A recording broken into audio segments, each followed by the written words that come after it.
देवनी मोरी के पास पाए गए लेखों में कहा गया है कि ये क्षेत्र 4वीं शताब्दी के दौरान कथिक वंश के शासन के अधीन भी हो सकता है।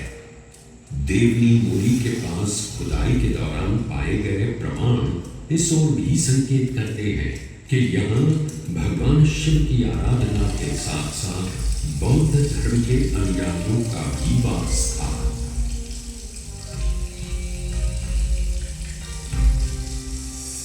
लगभग 5वीं शताब्दी के प्रारंभ में गुजरात में गुप्त काल का प्रारंभ हुआ।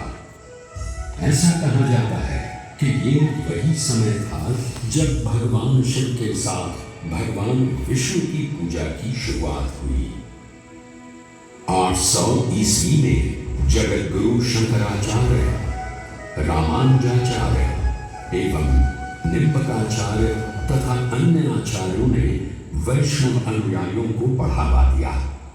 उसी के परिणाम स्वरूप तीर्थ स्थानों का नवीनीकरण हुआ, अनेक मंदिरों का निर्माण कराया गया, यज्ञ किए गए एवं श्यामला जी भी समृद्ध हुआ।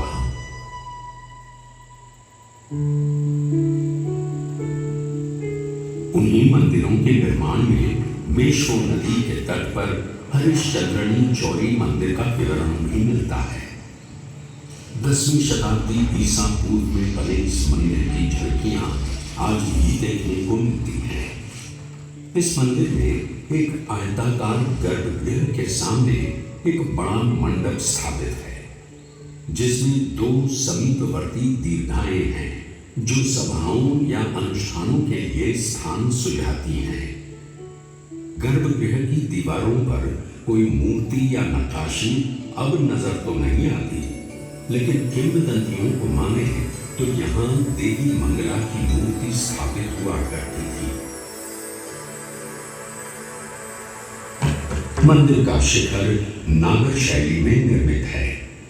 वर्तमान में मंदिर परिसर की दीवारें तो गिर चुकी हैं, लेकिन सजावटी प्रवेश द्वार यानी तोरण अब भी खड़ा दिखाई पड़ता है, जिसे गुजरात का सबसे पुराना तोरण माना जाता है।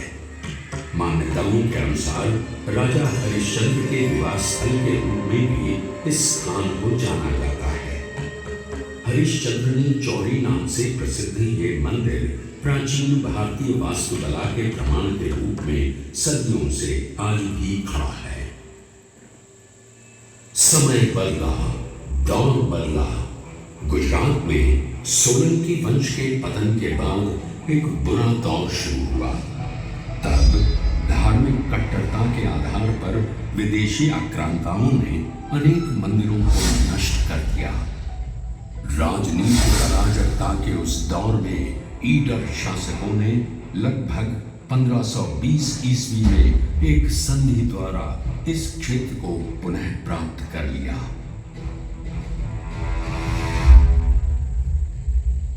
कुछ समय और बीता और लगभग 1565 ईस्वी में महाप्रभु वल्लभाचार्य जी ने भारतवर्ष में वैष्णववाद का प्रचार प्रसार किया और द्वारका, डाकोर, सिद्धपुर और श्यामला जी का दौरा किया एवं अनेक तीर्थ स्थानों का पुनरुद्धार करवाया। महाप्रभु वल्लभाचार्य जी एक महान भक्ति दार्शनिक थे और उन्हीं के प्रभाव से तत्कालीन शासकों ने सनातन धर्म के प्रति उदारता दिखाई थी।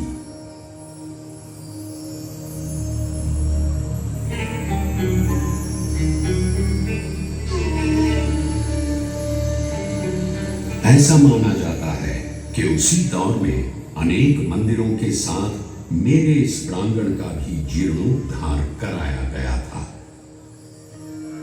सफेद बलुआ और ईंट से निर्मित सोलंकी वास्तुकला का ये 2 स्तर वाला श्यामला जी मंदिर 3 प्रवेश द्वार वाली दीवार से घिरा हुआ है। मंदिर को मुख्यतः 3 भागों में बांटा गया है, जिसमें सभा मंडप, अंतराल और गर्भगृह शामिल हैं।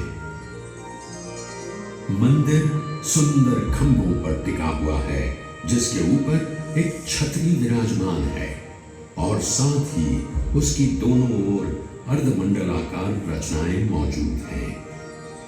मंदिर के आंतरिक स्तंभ नीचे से ऊपर तक 3 भागों में विभाजित हैं, वर्गाकार, अष्टकोणीय एवं गोलाकार, जिनके ऊपर सुंदर फूलों की आकृतियां उकेरित हैं।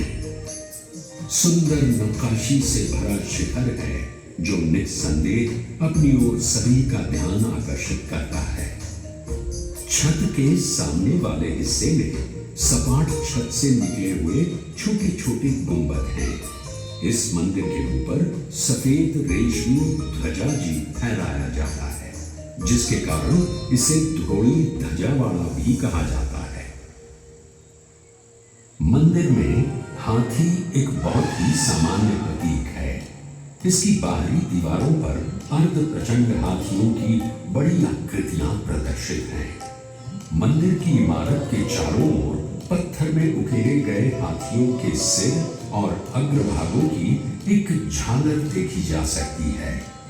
इसके अलावा मंदिर की बाहरी दीवारों पर देवी देवताओं की छवियां, भौगोलिक चित्र, विभिन्न प्रकार के फूल, जानवरों और परनालों की आकृतियां देखने को मिलती हैं। देवराज इंद्र, वरुण, अग्नि, वायु, कुबेर, शिव एवं गणेश के साथ साथ मां इंद्राणी, चंद्रिका, सरस्वती आदि देवी देवताओं की नक्काशी के रूप में भी आकृतियां सुसज्जित हैं। इसके अलावा रामायण, महाभारत, श्रीमद् भगवद गीता और पुराणों के दृश्यों को बड़ी ही रचनात्मक शैली में चित्रित किया गया है। मंदिर के प्रवेश द्वार के सामने एक द्वार स्थापित है, जिसके दोनों ओर विशाल हाथी देखे जा सकते हैं। हाथी द्वार सीधे मुख्य मंदिर की सीढ़ियों की ओर है। ये प्रवेश कक्ष की ओर ले जाता है। मंदिर के प्रांगण में गरुड़ की एक बहुत ही सुंदर मूर्ति है। ये वही मूर्ति है जिसे आक्रमणकारियों ने नुकसान पहुंचाया था। मंदिर में 2 शिलालेख भी देखने को मिलते हैं। ऊपरी स्तर पर पत्थर पर 94 ईस्वी और 102 ईस्वी के शिलालेख अंकित हैं।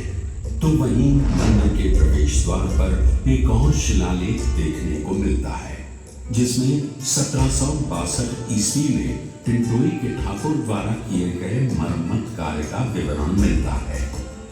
इन 2 शिलालेखों से ये पता चलता है कि ये मंदिर मूल रूप से एक स्थानीय व्यापारी हलधर बलराम का था और भगवान कृष्ण या श्यामला जी की त्रिविक्रम छवि मूर्ति संभवतः बाद में स्थापित की गई थी। वास्तुकला और मूर्तियों में अपनी कलात्मक सुंदरता के लिए मेरा ये प्रांगण पुरातत्वविदों और कला प्रेमियों के लिए सदैव ही पसंदीदा स्थान रहा है। ये पसंदीदा स्थान या अन्य धर्मों के प्रति उदार नीति हर मुगल बादशाह अपनाए, ये शायद संभव न हो सका। बादशाह औरंगजेब ने धार्मिक कट्टरता को बढ़ावा दिया और इसके परिणाम स्वरूप उसने अनेक मंदिरों को नष्ट कर दिया, जिसमें ये मंदिर भी उसकी क्रूरता का साक्षी बना।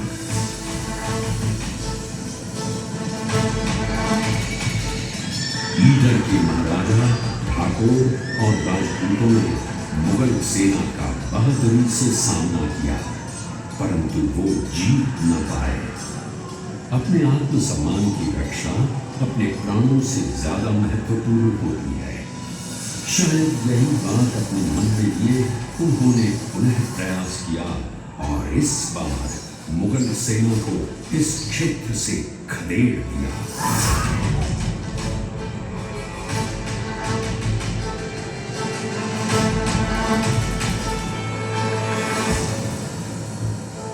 वर्तमान के खतरों को देखते हुए पुजारियों ने भगवान श्यामला जी की मूर्ति को करमबुज तालाब में छिपा दिया और यहाँ से पलायन कर गए।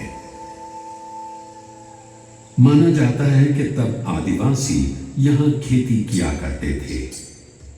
कुछ समय बाद एक आदिवासी को खेती करते समय यह मूर्ति प्राप्त हुई और उसने इसे अपनी झोपड़ी में रख पूजा अर्चना करना शुरू कर दिया।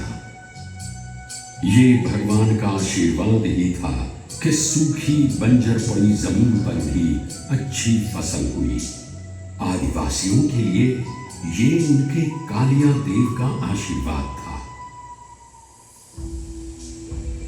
मूर्ति का रंग काला होने की वजह से कालिया देव नाम आया। जब ये बात श्री शाहूकार हरसोला वणिक शेठ कल्याण जी शाह को पता चली तो उन्होंने एक मंदिर बनवाया एवं मूर्ति की प्राण प्रतिष्ठा भी करवाई।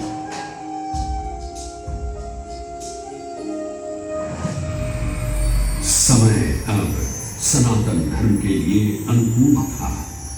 18वीं शताब्दी में गुजरात में मराठाओं का शासन चल रहा था। ईडर के महाराजा श्यामला जी की ओर पहले से ही आकर्षित थे और उनका मंदिर के प्रति समर्पण प्रशंसनीय था। समय पड़ने पर उन्होंने मंदिर की मरम्मत तो करवाई, साथ ही साथ लगभग 1860 के आसपास मंदिर में श्यामला जी की मूर्ति भी स्थापित की गई। अब एक ऐसा दौर आया जिसने भारत का स्वर्ण इतिहास ही बदल कर रख दिया। पूरा देश ब्रिटिश हुक्मरानों की गिरफ्त में था।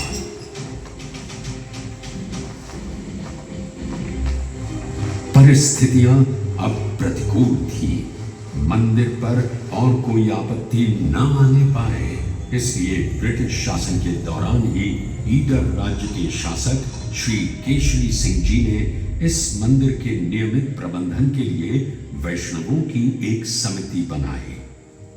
रख रखाव का भार श्यामला जी के आसपास के क्षेत्रों जैसे मोडासा, सरडोई और टिंटोई के भक्तों पर डाल उन्हें मंदिर प्रशासन के लिए नियुक्त कर दिया गया। समय सदा एक सा नहीं रहता, ये बात बिल्कुल सही है, क्योंकि अब अंग्रेजों का वक्त खत्म होने वाला था। सन 1947 में भारत आजाद हुआ और उसके लगभग 13 वर्षों बाद जन्म हुआ गुजरात राज्य का, जिसके अरवल्ली जिले में मैं यानी ये मंदिर स्थापित है।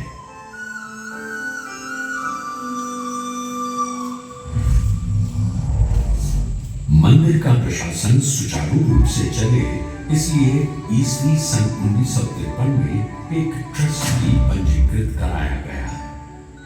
मंदिर के प्रति निष्ठा रखने वाले कई पुण्यात्माओं ने इस तीर्थ स्थान के सौंदर्यीकरण में अपना अविस्मरणीय